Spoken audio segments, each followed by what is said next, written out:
আসসালামু আলাইকুম প্রিয় বন্ধুরা, আমরা আজকে চলে এসেছি বালিয়াটি আবু হুরায়রা রাদিয়াল্লাহু তাআলা আনহু হাফেজুল উলুম মাদ্রাসা ও ইতিমখানার নুরানি বিভাগে। এবং আপনাদেরকে সরাসরি ভিতর থেকে আমি এই রমজান মাসের পঞ্চম দিনে কিন্তু আমি সকল বিষয়গুলো দেখাবো ইনশাআল্লাহ। সেই সময় বন্ধু আমাদের সাথেই থাকুন এবং বেশি বেশি লাইক, কমেন্ট এবং শেয়ার করুন। আমরা এখন আছি ঠিক নুরানি বিভাগের ভিতরে। এখানে একজন শিক্ষক ছাত্রদেরকে পড়াচ্ছেন এবং এখানে কিন্তু অত্যন্ত সাজানো গোছানো ভাবে সুন্দরভাবে এখানে বসে আছেন মাশাআল্লাহ। আমরা প্রথমে এই বিভাগে যে শিক্ষক আছে শিক্ষকের সাথে কথা বলবো, তার পরবর্তীতে সময়ে আমরা ছাত্রদের সাথে কথা বলবো ইনশাআল্লাহ। আসসালামু আলাইকুম, কেমন আছেন? আলহামদুলিল্লাহ ভালো আছে। জি আলহামদুলিল্লাহ। এটা কি নুরানি বিভাগ? নুরানি বিভাগ। আচ্ছা, নুরানি বিভাগে আপনাদের ছাত্র সংখ্যা কত? এখানে নার্সারিতে আছে 15 জনের মতো। নার্সারিতে 15 জন, ক্লাস 1 এ আছে 25 জন, ক্লাস 40 জন, টোটাল 40 জন। সবাইকে আবাসিক?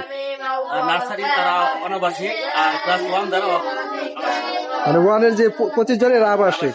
যারা আবাসিক থাকে এখানে রাত্রে তো অনেক সময় ওয়াশরুমের প্রয়োজন হয়, সেই ক্ষেত্রে কি করা যায়? আমাদের পাশে ওয়াশরুম আছে, মানে অ্যাটাচড।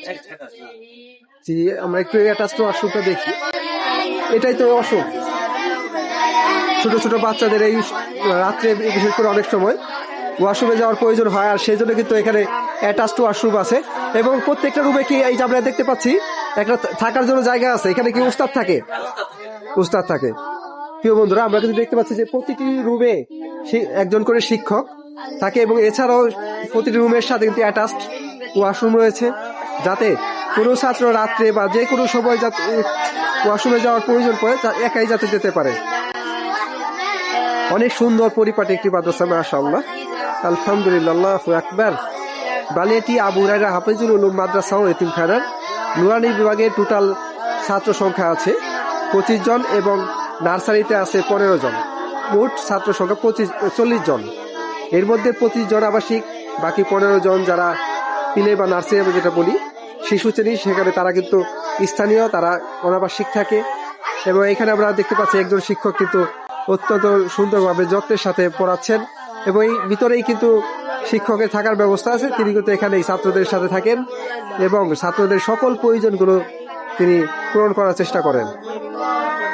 তাহলে প্রিয় বন্ধুরা, আমরা আজকের ভিডিওটি আর বেশি দেরি করব না, আমরা পরবর্তী ভিডিও নিয়ে আমরা আবার হাজির হয়ে যাবো ইনশাআল্লাহ।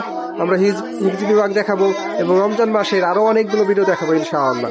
এছাড়াও এদের যে ইফতারের ব্যবস্থা, এখানে যারা রোজা রাখে তাদের কি ইফতারের ব্যবস্থা আছে? ইফতারের ব্যবস্থা আছে মাশাআল্লাহ।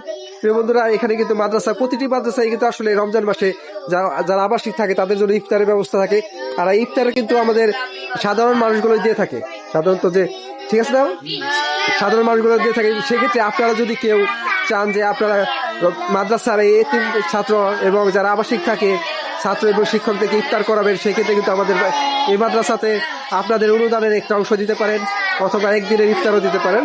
এজন্য আমাদের মাদ্রাসার যে শিক্ষা সচিব আছে তার সাথে অথবা এই মাদ্রাসার কোনো শিক্ষক অথবা মাদ্রাসার নাম্বারে আপনারা ফোন দিয়ে যোগাযোগ করতে পারেন, অথবা আমাদের এই মাদ্রাসাটিতে আপনারা অবশ্যই সবাই একটু আসবেন এবং বেড়ানোর জন্য অনুরোধ হলো, যাতে এই মাদ্রাসার পরিবেশটা কেমন আপনারা দেখবেন এবং এখানে যদি কোনো কাজ করতে হয় যাতে তার সুন্দর পরামর্শ দিয়ে সহযোগিতা করবেন। আসসালামু আলাইকুম।